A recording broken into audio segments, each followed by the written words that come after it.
guys, welcome to Critical Hit. I'm Matthew. I'm Kyle. I'm David. And today we're talking about Jurassic World, which just came out this last weekend, and it was actually one of the best-selling weekends of all time. It was the best-selling weekend. It was huge. It beat out both the Avengers movies. Yeah. Which is just crazy. It's cool to see how many people wanted to see a new Jurassic movie, especially after how who knew nobody cared about Jurassic World 3, but World is nobody, including the people who made it. I'm pretty sure. Yikes. I like that movie. It's just you. It doesn't do it. Whatever. It doesn't do anything. Okay, it's fun. Anyways, but we're not here to talk about Jurassic Park 3, which you should see. It's a fun movie. You like dinosaurs eating people. Except it's stupid. Wow. We're going to talk about Jurassic World, which is not a stupid movie, which is about dinosaurs eating people. It's kind of stupid, but it's better than Jurassic Park 3. Oh my gosh. All right, anyways.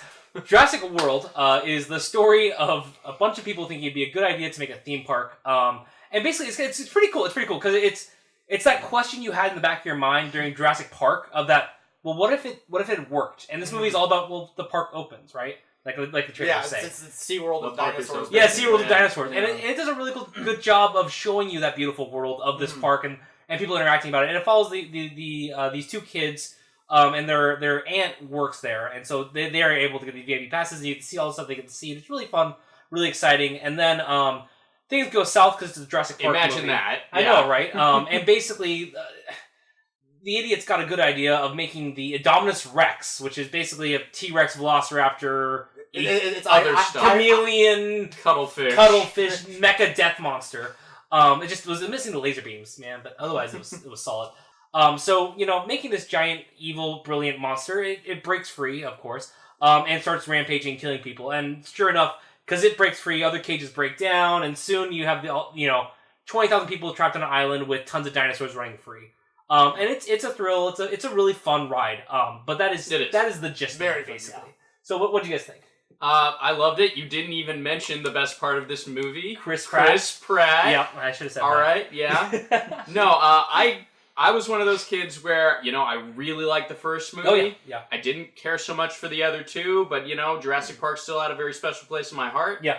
And, but to be honest, I saw this movie as much for seeing Chris Pratt do something new as I did to get back to that space of being Chris a Pratt's kid and watching awesome. that. Yeah. And in this, he did something different because so much of it has been him transitioning slowly out of the comedic role. And he's finally gone from being comedy character to comedic hero to action hero who's just plain kind of a cool guy. Yeah, and it's kind of stripped away some of that self-mockery that he does with so much of his stuff. And he made the transition really well, and he played the part really well. Yeah, though his humor is still there. It's still there, but it's dialed down enough that you can't actually take it. Maybe seriously isn't the right term, but he still has weight. It's dialed down, and it's not self-deprecating. I will say though that it didn't feel like his character name. I think was Owen.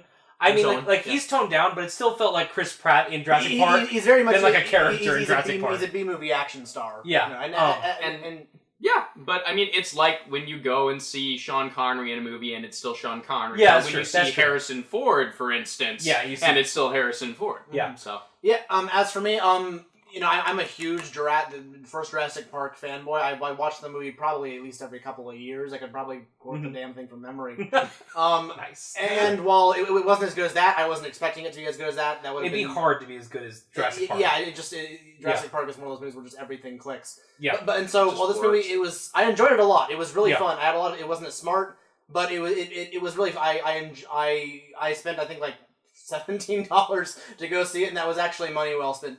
Okay. I enjoyed myself so much. Did you see it in the 3D? Or... Yeah, I did. Yeah. How was it in the 3D? Yeah, that's it was. It's kind of it's starting where 3D is at the point where I'm kind of so used to it. You don't notice. I don't notice. they need to make a new killer 3D. Yeah. Escape from the cage. Jurassic 3D. Yeah, I think it would probably work just as well regularly. Honestly. For me, I grew up on these movies, all three of them. I love them dearly. Lost World I can give or take, but the other two I just love. Jurassic Park, the first one, was the first PG-13 movie I saw. I was able to beg my dad to convince him that I was mature enough to handle dinosaurs eating people, because gosh darn it, I love dinosaurs. And so it was really cool to just be able to channel that. The love I had for those movies was right there in this one, and everything I wanted to happen in those movies happen in this one. Well, and one way that that movie really channeled it so well is they had my favorite character in the movie, actually, which was the child Gray. That's no, his character was fantastic. Yeah, he's a really good child actor. He's the kid from Iron Man 3. Yeah, Ty Simpkins, I think. Ty Simpkins, something really like good actor. Yeah, he's really solid. Yeah, and like he's a good actor. The kid, as a kid, he's so enthusiastic. And he just loves to know about dinosaurs. And he loves the park, and it's really infectious. Like the fact that he loved the park more made me like the park more. Yeah, no, he was the perfect character to bring us to this world. Well, and it connects back to the first Jurassic Park really well, because it's like when Hammond was making the park, I felt like he was making it with that for Gray. Mind. Yeah. Let's be honest here. He's kind of a child genius character, and he works so much better than the child genius characters in the first movie. Oh yeah. Because I love the first movie, but I'm a hacker girl just doesn't. It's a Linux system. It doesn't work. It's stupid. But Gray, what he does here is really fun with that character. Just because, like, he's the one that you basically, you get to see it all from his point of view, basically. Yeah. When they're in the park itself. So when there's stuff happening outside of the park, or like, the monster breaking free, that's a problem. But when you're in the park, you're with Gray. And it's really fun because you're with him and you're with his brother, and the brother doesn't care. And it's a great balance point where you have this one character who just doesn't care at all, and this other character who just loves everything he sees, and you want to be with him, right? You want to be that kid who's like, no, I'm still small enough that I can ride the baby Triceratops. It's infectious. Like, you want to be just like I don't know. Just really, but it draws that thing out of you too, that inner childhood. But the thing that's cool about him is that it's the character that gets it. Like, I agree with you that I think this is like the character that Hammond would want this park for, because he's not there for the biggest best thing.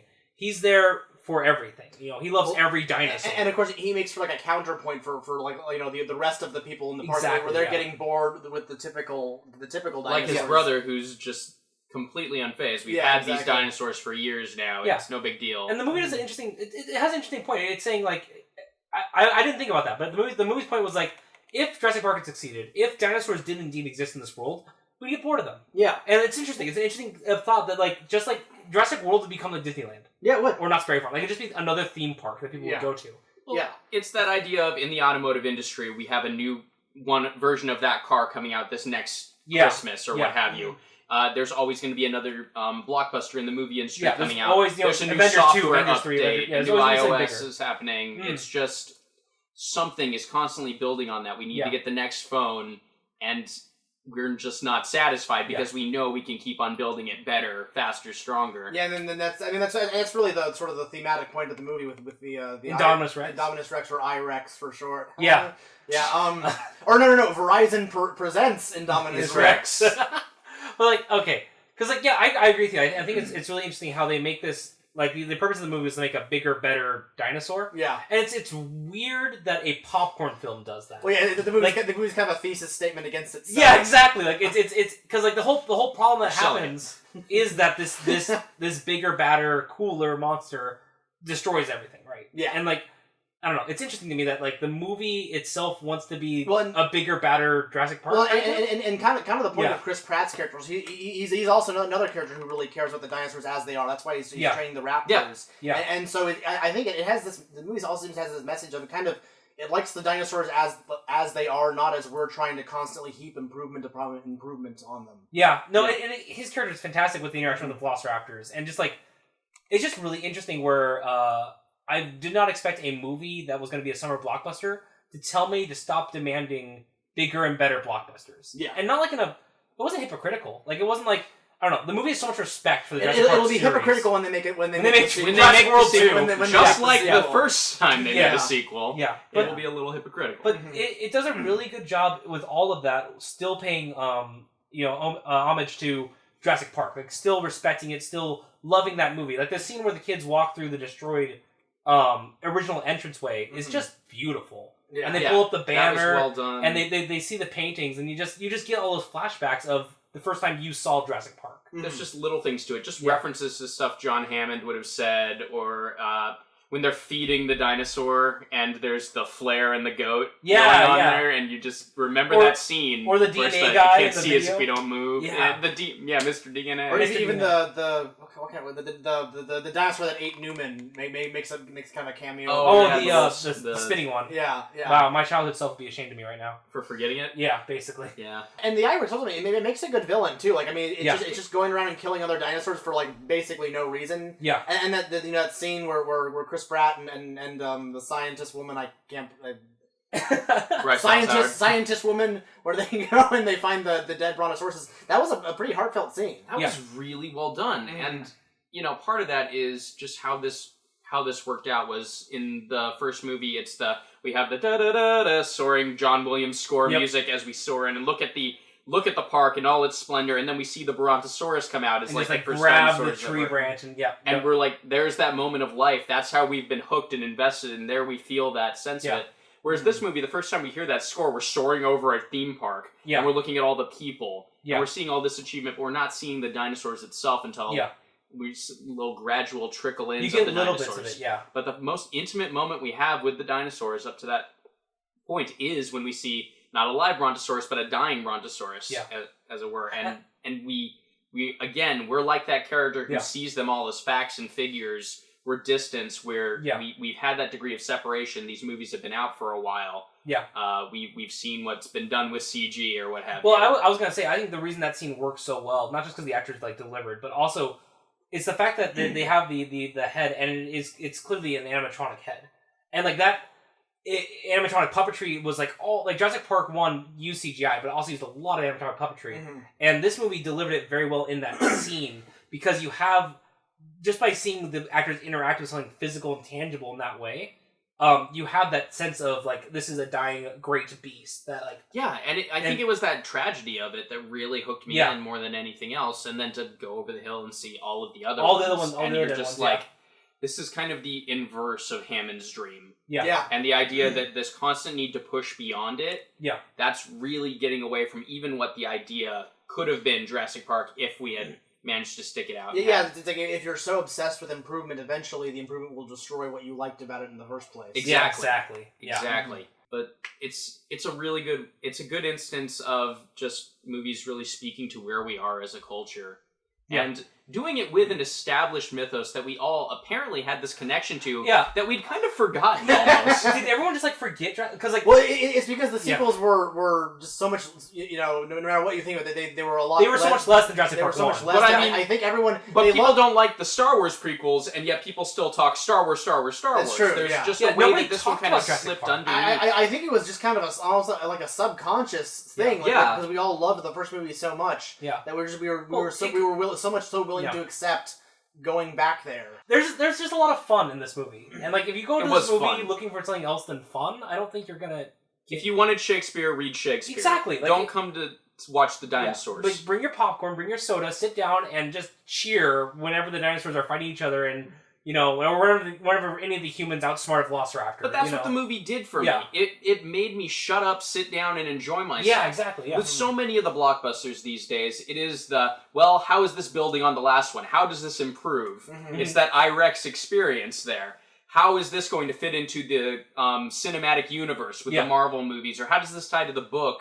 Yeah. Or can you really do that many sequels, Peter Jackson? And I'm thinking about it. Even a reboot, right? And I can't stop, and I cannot turn it off. Mm-hmm. But when I got in there, I just was in this space where it was all about this movie and just some of the joy that I had with that first one. Yeah. It took the things you loved about Jurassic Park as a film, and they incorporate that into their storytelling. Yeah. Mm-hmm. And they reference it, and they're very the movie's very self-aware, but it's fun, and it's just really good. It's well put together. It was a great legacy film. Yeah. Mm-hmm. I really enjoyed this movie. I liked seeing what was done, how it built on the other stuff. The music alone was a really good instance of seeing how someone could play with that Williams classic theme line that everyone loves, and just kind of invert it. So much of this movie was inverted. The idea of the park was inverted by this IREX experience. Yeah. And turns it into this kind of dark, haunting thing. Yeah. Of what we did to it. And it tears the music apart a little bit and just sprinkles it in there, and you've got something entirely new. Well, this movie makes me excited for the ideas like Star Wars, because there are so many reboots coming out, and there are so many not just reboots but continuations of 80s, 90s movies that I don't know. For me, usually I'm the kind of person that's just I want new stories, not old stories. But sure. But this one, like Jurassic World, did a really good job. If they do it well, they do it well. Well, that's the thing. But no, I mean, we were worried about that because Disney's doing that thing where they're turning every one of their classic animated movies into a live action. Yeah, exactly. Mm-hmm. But like with Jurassic World, what it did is it showed that it knew how much we cared about the original, and it wanted to honor that while bringing a new story. And so like when I see that, I get hope for Star Wars. I get hope for whatever else is coming out that I would enjoy watching. Like even Indiana Jones, the idea that I still am not okay with, but if Chris Pratt was leading it, I'd be all right. I'm more upset at the idea of like there being a rebooted Indiana Jones than I am about Chris Pratt being the new Indiana Jones. Yeah. Oddly enough. Yeah, no, that's fair.